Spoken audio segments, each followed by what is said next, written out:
Kirtinagar market के furniture market के chairman Shri कांति जी और उनकी टीम के सभी सदस्य, मार्केट से आए हुए सभी विशिष्ट अतिथिगण, मंच पर आसीन आपके प्रिय नेता जो कि आपके यहाँ से प्रत्याशी हैं लोकसभा के लिए,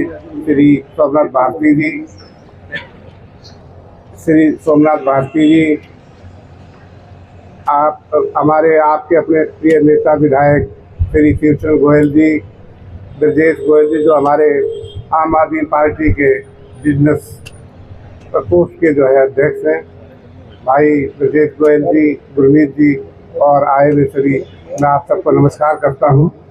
अभी शिवचंद्र जी कुछ बातें कर रहे थे, बताया कि क्या है, कुछ मैं भी रखूंगा आपके सामने। सबसे पहले मैं एक बात कहूंगा कि आज ये मुझे बताया गया ट्रेडर्स मीटिंग है, बिजनेस भी है, इंडस्ट्री भी है। यहाँ पे मैं देख रहा था बहुत बड़ा, मेरा ख्याल एशिया का सबसे बड़ा मार्केट है, जो मुझे लगा यार मैं घूमता हुआ, तो जगह नहीं मिल रही थी, मैं घूमता हुआ आया तो एक अच्छा अवसर मिल गया नज़दीक से जानने का। बहुत बड़ी मार्केट है। मैं जो है चाइना गया, वहाँ एक गंजऊ मार्केट है आपकी तरह ही, वहाँ पे काफ़ी फर्निशिंग का काम होता है और वहाँ का भी मैंने कार्यशैली देखी है और आपकी भी देखी है। दोनों में एक फ़र्क है, कॉस्ट ऑफ आइटम्स की जो है, जो आपकी कॉस्ट आती है बहुत ज़्यादा आती है उनके कंपैरिजन में, इसलिए चाइना का माल आता है यहाँ पे। और आज एक चीज़ मैं भी टीवी पर आते हुए देख रहा था, अमेरिका के प्रेसिडेंट बाइडेन ने चाइना के माल पे आयात पे टैक्स लगा दिया जो 100% तक भी होगा। तो एक रोक लगा दी, चाइना को बहुत बड़ा झटका दिया है। कहीं न कहीं आने वाले समय में जैसे जैसे आप तरक्की करेंगे, जैसे आपकी परफॉर्मेंस जैसे कम आएगी तो आपका कंपटीशन बढ़ेगा, तो चाइना का माल ऑटोमेटिक आना कम हो जाएगा। और देशवासियों को बैठो भाई, बैठो जरा, बैठो। तो एक चीज मैं केजरीवाल जी के लिए कहूंगा, एक चीज मैं आपके समक्ष करना चाहता हूं। आदरणीय केजरीवाल जी जो कि मुखिया है आम आदमी पार्टी के और आपके द्वारा चुने हुए मुख्यमंत्री हैं, वो आपके ट्रेडर और बिजनेस फ्रेंडली हैं। कैसे फ्रेंडली हैं? जब वो 15 में बने तो उन्होंने देखा भी ट्रेड को, बिजनेस को कैसे आगे बढ़ाना है, इसकी संख्या कैसे बढ़ानी है, वॉल्यूम ऑफ बिजनेस कैसे बढ़ाना है। तो सबसे पहले आपको क्या जरूरत पड़ती है? आपको बिजली की जरूरत पड़ती है, लेबर की जरूरत पड़ती है। लेबर को जब तक सुविधा नहीं मिलेगी वो दिल्ली में आएगी नहीं, बाहर की, क्योंकि सबको पता है सब बाहर की लेबर आई है, स्किल्ड भी अनस्किल्ड भी। उसके लिए सुविधा प्रदान करी, बिजली फ्री दी। मैं उसको फ्री नहीं बोलता हूँ, उन पर कोई एहसान नहीं है सरकार का। जैसे हम इनकम टैक्स देते हैं, हमें भी 2.5 लाख की छूट मिलती है, 5 लाख तक की छूट मिलती है। उसी लाइन पे सोचा गया कि भाई इन लोगों को भी छूट मिले या ये आगे रहे, आप लोगों को लेबर मिले, सब्सिडी मिले। तो एक labour friendly, industry friendly, business friendly काम करने का मुहिम चलाते। बिजली आपने देखा पहले जनरेटर लगे रहते थे, धुआं उठता रहता था। केजरीवाल जी सबसे पहले आपको किया कि 24 घंटे बिजली आपको सुविधा मिली। लेबर को बिजली के अलावा उनके जहाँ पे रहते हैं वहाँ पे चिकित्सा की सुविधा दी, मोहल्ला क्लिनिक बनाए, स्कूल साथ में बना दिए, फ्री एजुकेशन दे दी।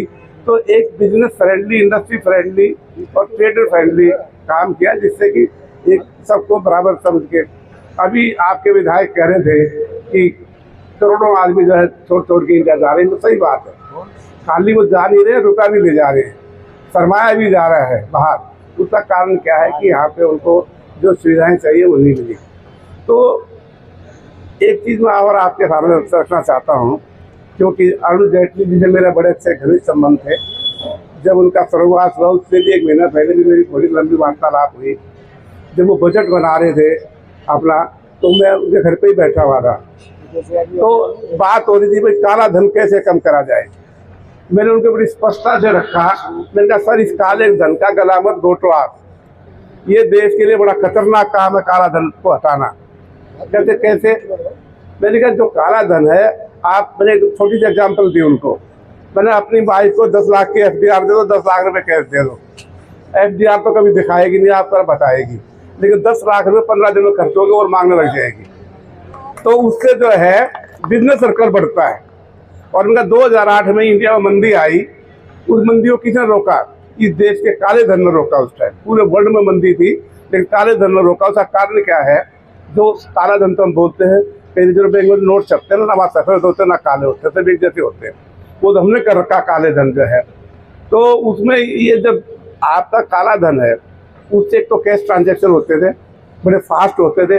उससे चेक वाले से एक ट्रांजेक्शन एक होगा, उससे 10 ट्रांजेक्शन हो जाएंगे, उससे 10 ट्रांजेक्शन हो जाएंगे। इस तरह से इकोनॉमी।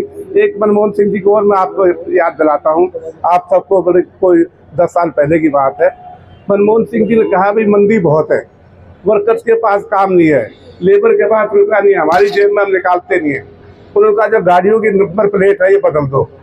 किसी की समझ में नहीं आया क्यों बदल दिया। उन्होंने कहा जो सफ़ेद है पीली कर दो, जो प्राइवेट थी, और प्राइवेट वालों की जो सफ़ेद है उसको प्राइवेट में सरकारी में कर दो। इसी वजह से हमने करोड़ों प्लेटें बदल दी 10 दिन में। क्या हुआ? हमारी जेब से 10-10, 5-5 हज़ार रुपये चले गए। प्लेटें बदली गई, वो स्क्रैप में चली गई, वो मिलों में चली गई।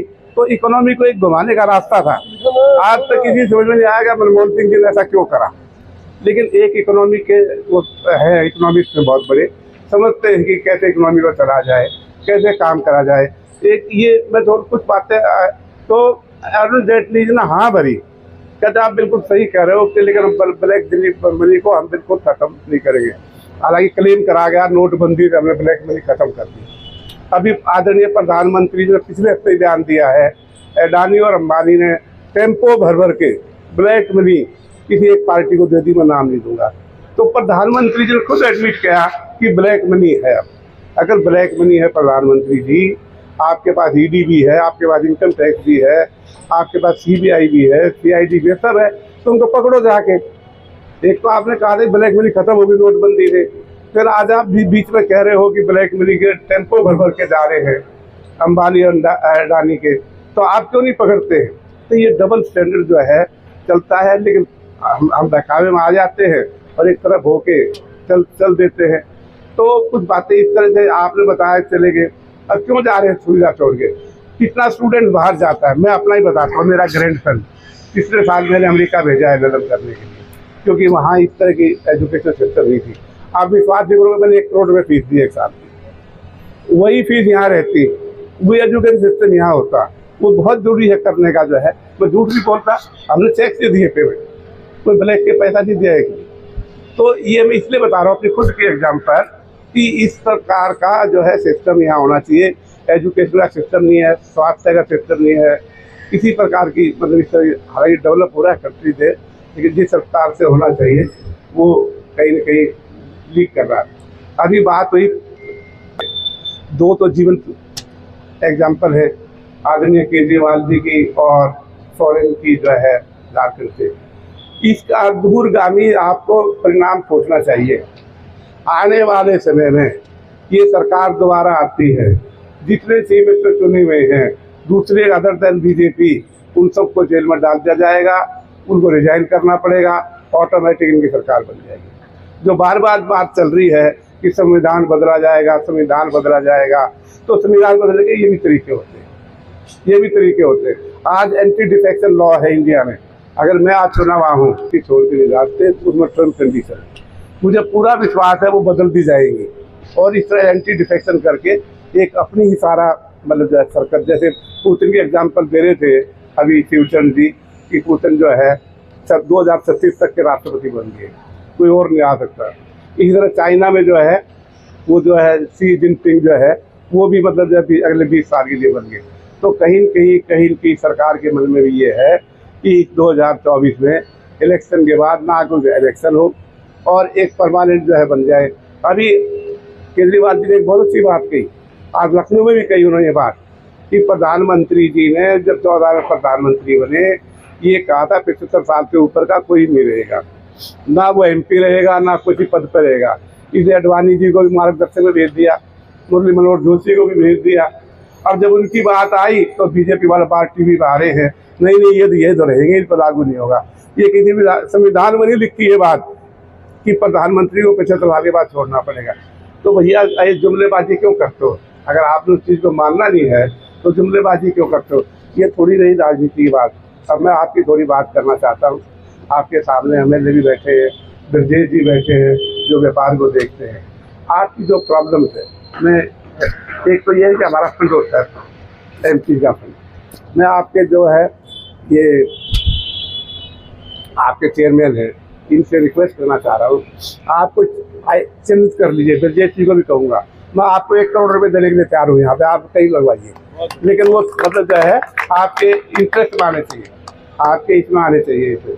तो ये सब चीज़ें हैं, धीरे धीरे लंबा समय नहीं लूँगा मैं, लेकिन केजरीवाल जी का एक है कि शराब घोटाला हुआ, उसकी मैं बात शेयर कर लेता हूँ, कुछ छुपाने की बात नहीं है। मैं ED में बहुत गया हूँ, तो बहुत भुगता, मेरा रेड भी हुई ED की, कोई एक कागज नहीं मिला, एक पैसा नहीं मिला, कुछ नहीं मिला।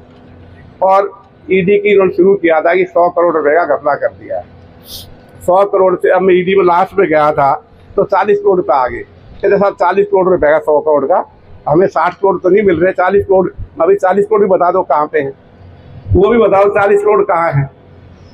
लेकिन इस प्रकार का कोई मतलब जो है दूसरा, मैंने उनको कहा, एक बहुत बड़े पद पे बैठे हुए BJP के, उनसे मेरी बात हो रही थी, मैंने कहा आप 8,500 करोड़ का क्या कर रहे हो, बिल्कुल 8,500 करोड़ का क्या कर रहे हो जो बॉन्ड पकड़े गए, इसका बता दो ये काला धन कहाँ से आया आपके पास, इसका हिसाब नहीं दे रहे।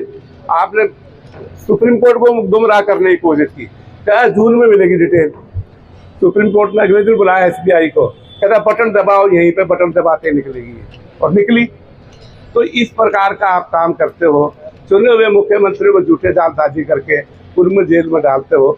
मैं आप लोगों को अधिक से मिल लूँगा, मैं एक ही प्रार्थना करूँगा, मैं भारती जी हमारे पड़ोसी हैं, मैं गुलमोहर पार्क में रहता हूँ, ये साथ में रहते हैं वहाँ मालवीय नगर में, और विधायक के पिछले 4-5 बार के बहुत ही कर्मठ नेता है। तो मेरा प्रार्थना ये है कि इनको अधिक से अधिक मतों से जिता कर लोकसभा भेजिए। अच्छा तो बोले मेरे बारे में क्यों नहीं वोट तो वो जो है बहुत मतलब जो है कर्मठ नेता है, इनकी बहुत मान सम्मान है। वहाँ पे ये सवेरे निकल जाते हैं, अलग अलग पार्कों में जाते हैं, कंप्यूटर अपना साथ ले जाते हैं, आपकी प्रॉब्लम वहीं नोट करते हैं, अफसरों को अक्सर बुला लेते हैं संडे को। तो इस प्रकार की कार्यशैली है।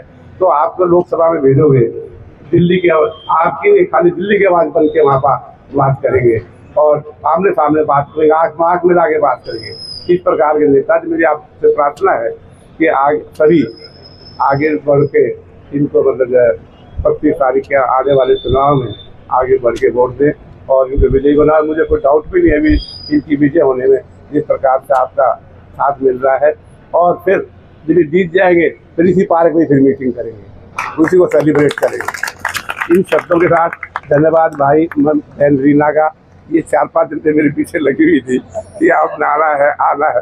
ये हमारी राष्ट्रीय प्रवक्ता है, TV में आप देखते हो, बहुत अच्छा बोलती है, बहुत अच्छा बोलती है। तभी जो है इन शब्दों के साथ आपका आभार प्रकट करता हूँ, मुझे यहाँ मौका दिया। और आने वाले समय में जब भी आप आवाज़ दोगे, विधायक जी तो है ही, ब्रजेश जी है ही, मैं भी आपके पास रहूँगा। इन शब्दों के साथ बहुत बहुत धन्यवाद।